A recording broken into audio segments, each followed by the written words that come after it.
ሰላም ጤና ይስጥልኝ እንደምንላችኋል ወደ ተመልካቾቻችን ከአባይ ቴሌቪዥን የሚተላለፍላችሁ ለተማክሰኞ ግንቦት 26 ቀን 2017 ዓ.ም ዜና ለፍታ የመረጃ ሰዓታችን ተጀምሯል።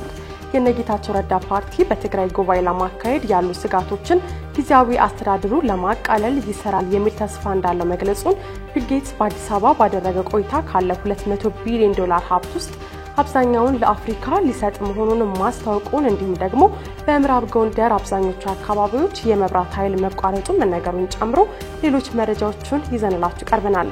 ዜናዎችን እየመራው ሀና ፍሳ ከናንተ ጋር ቆይታ አደርጋለሁ። አብራችሁ ቆዩ። የነጌታቸው ረዳ ፓርቲ በትግራይ ጉባኤ ለማካሄድ ያሉ ስጋቶችን ጊዜያዊ አስተዳደሩ ለማቃለል ይሰራል የሚል ተስፋ እንዳለው ገለጸ። ዲሞክራሲያዊ ስምረት ትግራይ ፓርቲ ስምረት የሚከተለው ርዕዮተ ዓለም ህወሓትም ሆነ ኢህአዴግ ባለማህበረሰብ ዘንድ ይቀርብባቸው የነበረ ችግርን ከመሰረቱ የሚያረም ነው ሲሉ ፕሮፌሰር ክንደያ ገብረህይወት ተናግረዋል።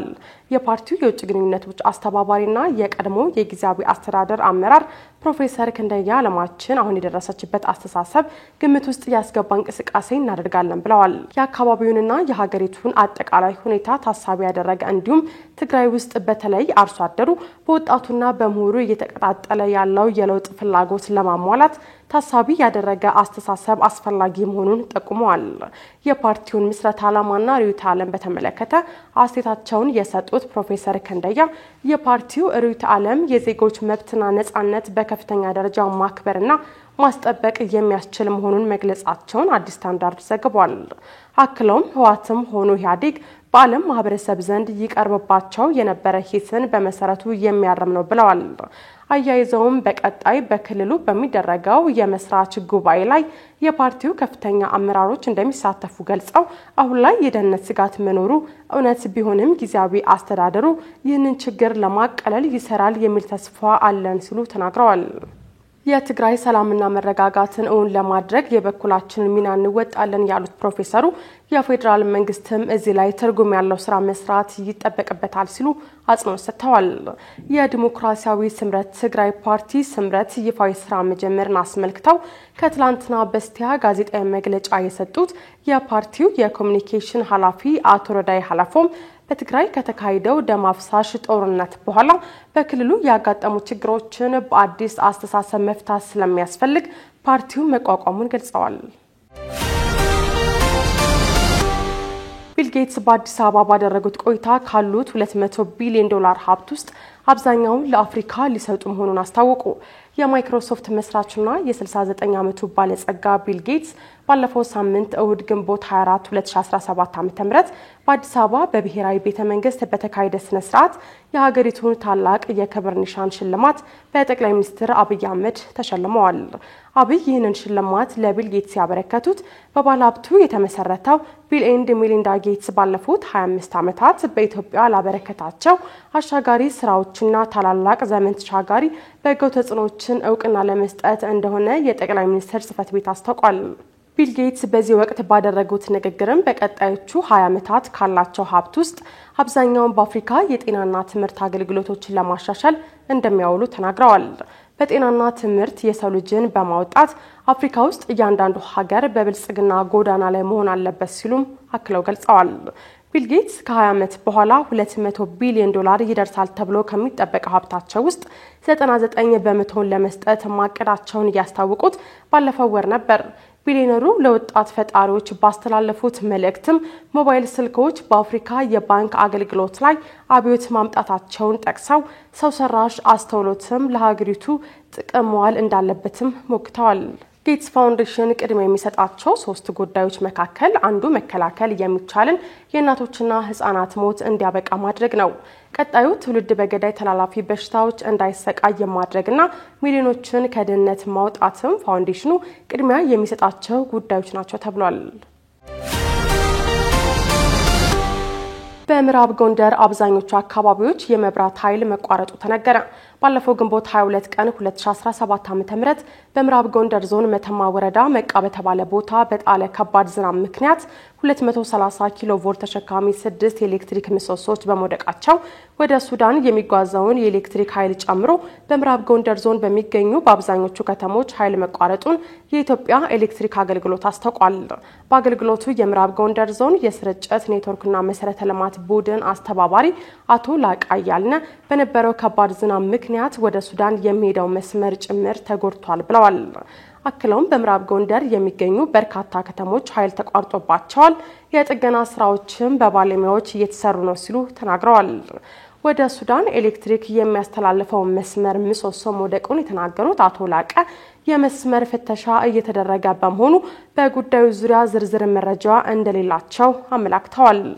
የምዕራብ ጎንደር ዞን የመንግስት ኮሚኒኬሽን ጉዳዮች መምሪያ ኃላፊ አቶ ፋንታውን ቢሁነኝ በበኩላቸው ለጀርመን ድምጽ በሰጡት ቃል በጉዳቱ በርካታ ከተሞች ኃይል እንደተቋረጠባቸው ጠቁመው የመልሶ ጥገናው ስራ እየተሰራ ነው ብለዋል።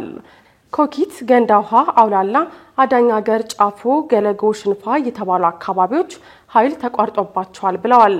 የሽንፋ ከተማ ነዋሪ አካባቢው ቆላማ በመሆኑ ኃይል መቋረጡን በብዙ ከተሞች በውሃ አቅርቦት ላይ ችግር መፍጠሩን አስረድተዋል ሲልም ዘገባው ጠቅሷል። ከገንዳ ውሃ በ18 ኪሎ ሜትር ርቀት ላይ ጉዳት መድረሱን የተናገሩት የመቃ ቀበሌ ነዋሪ በመስመሩ ብልሽት ምክንያትም ባንኮች፣ ጸጉር ቤቶች፣ ዳቦ ቤቶች አገልግሎት እየሰጡ አይደለም ብለዋል። የኢትዮጵያ ኤሌክትሪክ አገልግሎት በበኩሉ ንፋስ ቀላቅሎ የጣለ ከባድ ዝናብ መቃ በተባለ ቦታ ላይ ባለ 230 ኪሎ ቮልት ኃይል ተሸካሚ ምሰሶችን በመጉዳቱ በኃይል አቅርቦቱ ላይ ጉዳት ደርሷል ብሏል። የኢትዮጵያ ሰብአዊ መብቶች ኮሚሽን በማረሚያ ቤቶች ለሚነሳው የቀለብ ጥያቄ መንግስት ትኩረት እንዲሰጥ ጠየቀ። የኢትዮጵያ ሰብአዊ መብቶች ኮሚሽን በታራሚዎች ሰብአዊ መብት አከባበር ዙሪያ በጥብቅ ለመስራት መዘጋጀቱን አስታውቋል። የሰብአዊ መብት ኮሚሽን ኮሚሽነር አቶ ብርሃኑ አዴሎ ኮሚሽኑ በማረሚያ ቤቶች ላይ የሰብአዊ መብት አከባበርና አጠባበቅ የኑሮ ሁኔታ እንዲሁም ደግሞ ከቀለብ ጋር በተያያዘ በክትትል መምሪያ ዳይሬክቶሬት በኩል በየጊዜው ክትትል እየተደረገ መሆኑን ገልጸዋል።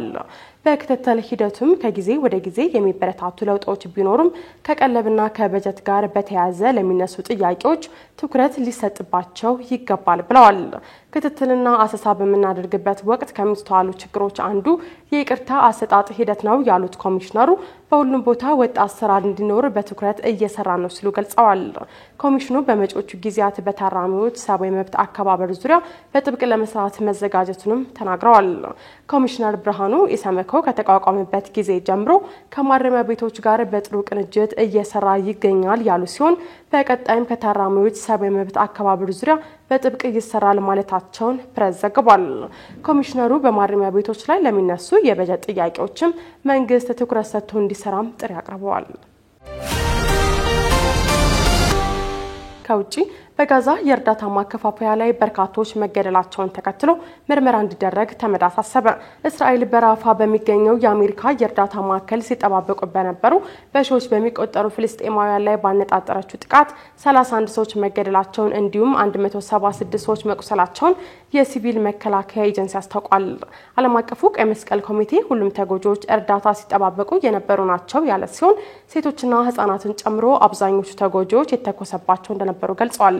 የተባበሩት መንግስታት ድርጅት ዋና ጸሐፊ ጉተሬስ ትናንት በሰጡት መግለጫም በጋዛ እርዳታ ሲጠባበቁ የነበሩ ፍልስጤማውያን መገደላቸውንና መቁሰላቸው በከፍተኛ ሁኔታ አስደንግጦኛል ብለዋል። አክለውም በእነዚህ ክስተቶች ላይ አስቸኳይና ገለልተኛ ምርመራ እንዲካሄድና አጥፊዎች በሕግ እንዲጠየቁ ጥሪ አቀርባለሁ ማለታቸውም ተሰምቷል።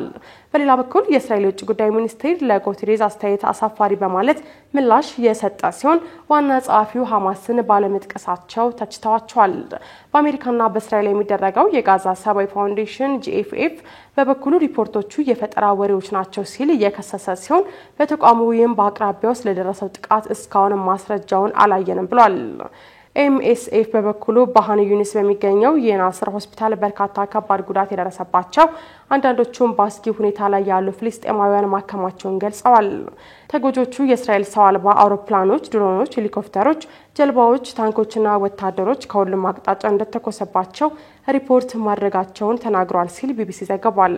እስራኤል ቢቢሲን ጨምሮ ዓለም አቀፍ ሚዲያዎችን ወደ ጋዛ ገብተው ሪፖርት እንዳያደርጉ ክልከላ መጣሏን ተከትሎም አንዳንድ መረጃዎችን ማጣራት አስቸጋሪ አድርጎታልም ተብሏል። ተመልካቾቻችን የዕለተ ማክሰኞ የዜና ላፍታ የመረጃ ሰዓታችን የተከታተላችሁትን ይመስል ነበር። አብራችሁን ስለቆያችሁ ከልብ እያመሰገን በያላችሁበት መልካም